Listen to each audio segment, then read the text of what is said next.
민수기 29장 1절에서 11절까지의 말씀입니다.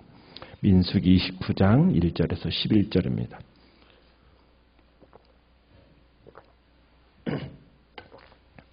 민수기 29장 1절 제가 먼저 읽겠습니다. 일곱째 달 일에 이르러는 그 달 초하루에 성회로 모이고 아무 노동도 하지 말라. 이는 너희가 나팔을 불 날이니라.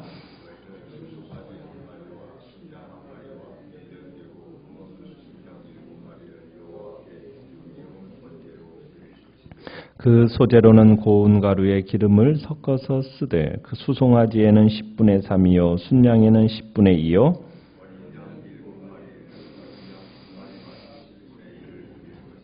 또 너희를 속죄하기 위하여 순염소 한 마리로 속주제를 드리되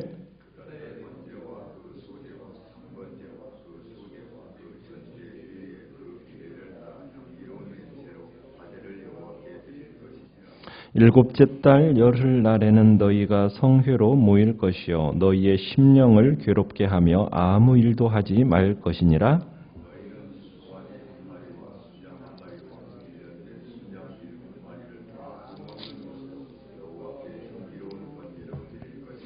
그 소재로는 고운 가루에 기름을 섞어서 쓰되 수송아지 한 마리에는 10분의 3이요 순양 한 마리에는 10분의 2요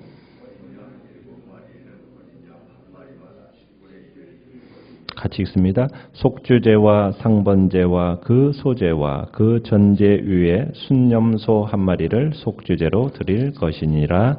아멘. 오늘 말씀의 제목은 가장 큰 예물이라는 제목으로 말씀을 나눕니다. 우리가 지금 28장과 29장은 앞으로 가나안을 정복하고 그곳에 정착한 후 이스라엘 백성들이 지켜야 할 각종 정기 제사 때의 제물에 관련된 규례를 지금 기록하고 있습니다. 그 중에서 오늘 본문은 이제 29장은 이스라엘 종교 달력으로 7월 정기 제사 때 제물 관련된 규례를 기록하고 있습니다. 이스라엘 종교 달력에서 1년 중에 가장 중요한 달은 7번째 달입니다. 오늘날 달력으로 말하자면 9월에서 10월에 해당이 되는데요.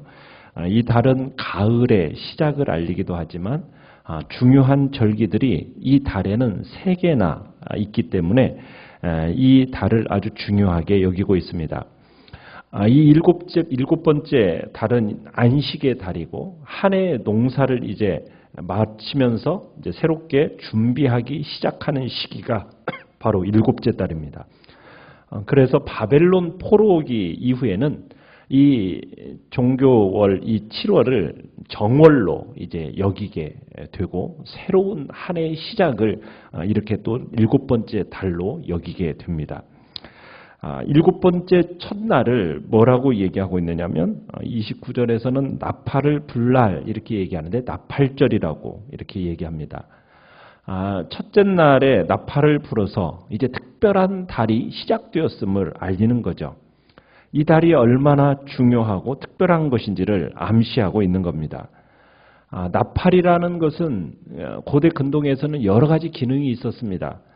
전쟁을 고하기도 하고 또 적의 침입이 있을 때 나팔을 불기도 하고 종교 예식에서 종종 나팔을 불어서 사람들을 불러 모으는 일에 나팔이 사용이 되어졌습니다.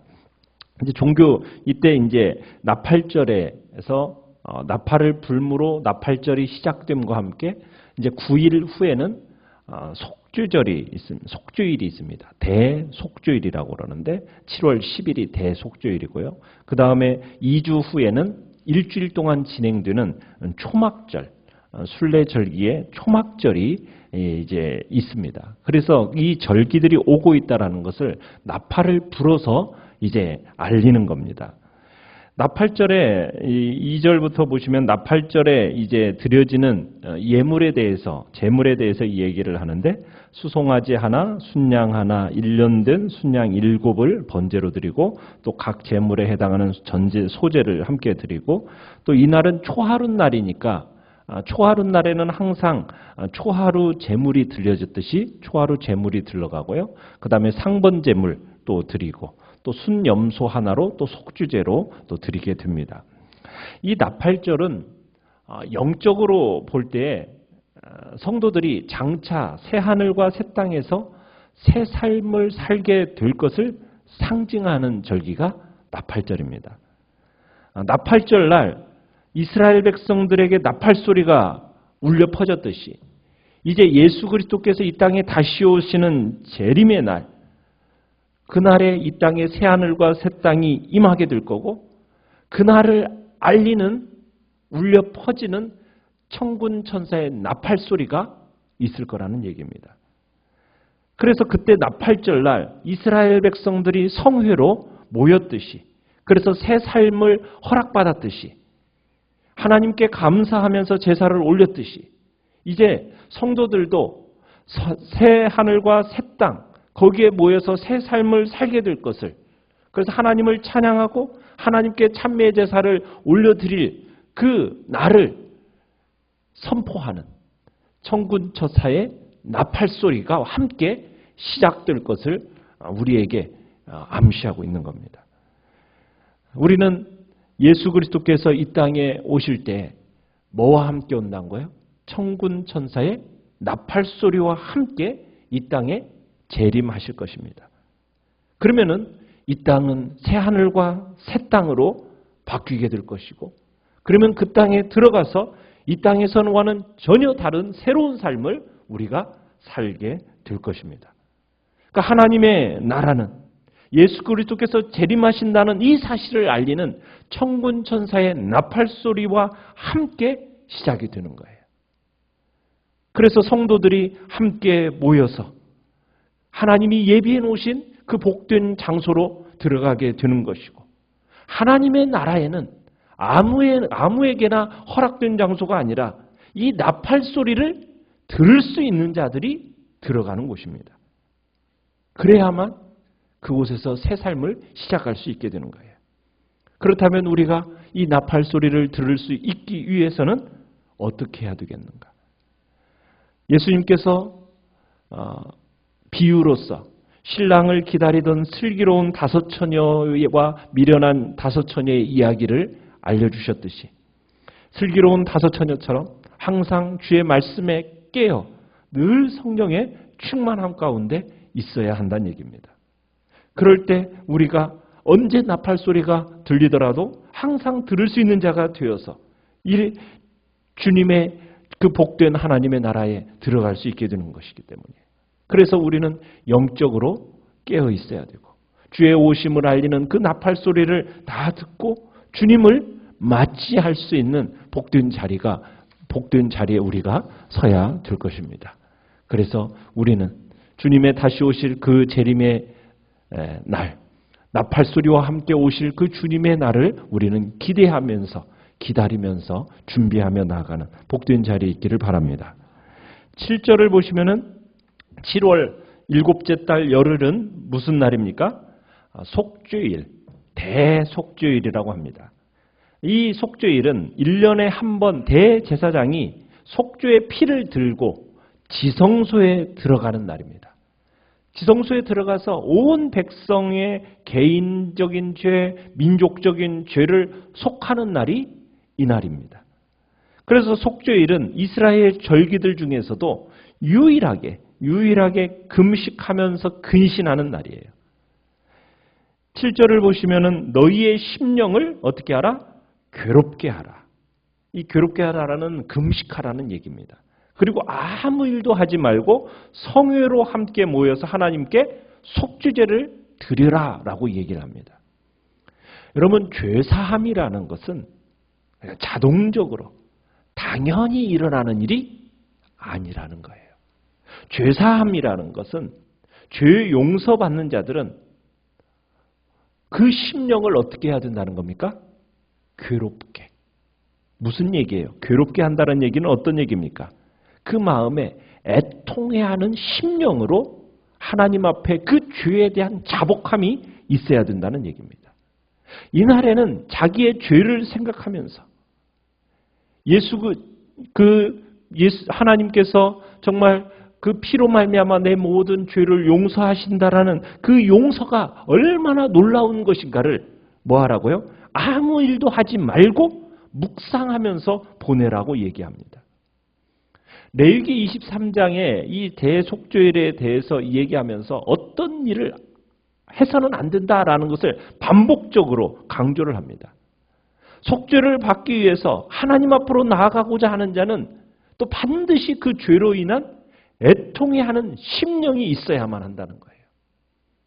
범죄한 인생이 자기의 죄를 용서받기 위해 얼마나 철저하게 자복하는 심령으로 하나님 앞에 나아가야만 하는가.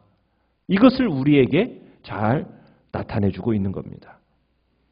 성경에서는 자기 죄로 인해서 하나님 앞에 정말 심히 애통해한 한 사람을 우리가 예수님의 비유 속에서 발견하게 되는데, 바리새인과 세리의 그 기도 속에서 세리는 감히 눈을 들어 하늘을 우러러보지 못하고 다만 가슴을 치면서 하나님이여 불쌍히 여기옵소서, 주여 나는 죄인이로소이다, 이렇게 고백했던 세리처럼 우리가 하나님 앞에 나아갈 때 정말 죄 용서함을 원하는 자의 모습은 바로 이런 모습이 되어야 된다는 겁니다. 우리의 마음을 절대로 강팍하게 해서는 안 되고 우리의 마음을 부드럽게 하면서 하나님 앞으로 나아갈 때마다 가슴을 치고 정말 마음을 찢는 애통한 심령으로 나아가야만이 우리의 모든 죄와 허물이 용서받는다는 거예요. 죄에 대한 심각함이 있고 죄에 대한 애통해하는 마음이 가지고 나아가는 자가 진정으로 회개하는 자요, 그런 자가 바로 하나님 앞에서 사주의 은총을 받는 자요, 그런 자에게 하나님께서는 마음의 평안을 주시는 것입니다. 이스라엘의 속죄일에는 어떤 예물을 드립니까? 1년 된 흠없는 어린 순양 7마리, 성숙한 순양 1마리, 1년 된 수송아지 1마리, 순염소 1마리를 제물로 드리고요. 각 제물에 해당하는 소제를 드리고 그리고 속죄제와 상번제를 드렸습니다. 우리는 이 대속죄일의 규례에서 무엇을 발견하게 됩니까? 예수 그리스도의 구속사역이 가장 확연하게 보여지는 모형론적인 의식법이 바로 이 대속죄일에 드려지는 제사입니다. 예수께서 어린 양으로서 인류의 모든 죄짐을 지시고 형벌을 받으신 것과 또 흠없는 제물이 속죄 제물이 되어셔서 하나님께 나아가 인류의 모든 죄를 이제 속죄하신 그 예표가 바로 이 대속죄일의 대제사장과 그곳에서 드려지는 그 어린 양의 피 속에서 예표되어져 있습니다. 하나님과 인간 사이의 유일한 중보자 대제사장이 그 일을 감당했듯이 이제 더 나아가 참 중보자는 누구밖에 없어요? 완전한 대제사장이신 예수 그리스도, 그분밖에 없고 그분의 속죄 사역을 통하지 않고서는 어느 누구도 결코 거룩한 하나님의 나라에 들어갈 수 없음을 보여주는 그 예표가 바로 이 대속죄일에 드려지는 제사 속에 있는 것입니다. 죄인된 인간은 완전한 대제사장이신 예수 그리스도의 속죄 사역을 통해서만 우리의 죄가 용서함을 받게 되고 속함을 받게 되고 그리고 하늘에 계시는 하늘의 성소에 우리가 들어갈 담력을 얻게 되는 것입니다. 그래서 히브리서 기자는 그렇게 얘기했죠. 우리가 예수의 피를 힘입어 성소에 들어갈 담력을 얻었다. 우리가 담대히 하나님, 거룩하신 하나님 앞에 나아갈 수 있는 유일한 통로는 뭐밖에 없다는 겁니까? 대제사장 되신 예수 그리스도의 속죄야. 그 피가 아니고서는 하나님 앞에 우리가 들어갈 수 없고 우리가 하나님의 나라에 들어가게 되는 유일한 관건은 바로 대제사장의 그 예수 그리스도의 속죄 사역밖에는 없다는 겁니다. 우리가 하나님께로 들어갈 수 있는 유일한 구원의 유일한 길, 예수 그리스도, 그분만이 우리의 구원의 길임을 우리가 다시 한번 확인하면서 이 시간에도 우리가 예수 그리스도의 십자가 앞에서 참으로 우리의 모든 죄짐을 다 내려놓고 그 보혈의 피로 말미암아 모든 죄와 허물을 깨끗하게 씻음 받기를 소원하면서 우리의 심령에 죄에 대해서는 철저하게 애통해하는 심령을 가지고 이 시간 그분 앞에 나아가는 복된 자리가 되기를 간절히 축원합니다. 오늘 진리의 말씀 안에서 또 이 복된 예수 그리스도의 십자가 앞에서 그분의 보혈을 의지함으로 하나님과 친밀한 교제 안에서 풍성함을 누리는 복된 성도님들 되시기를 간절히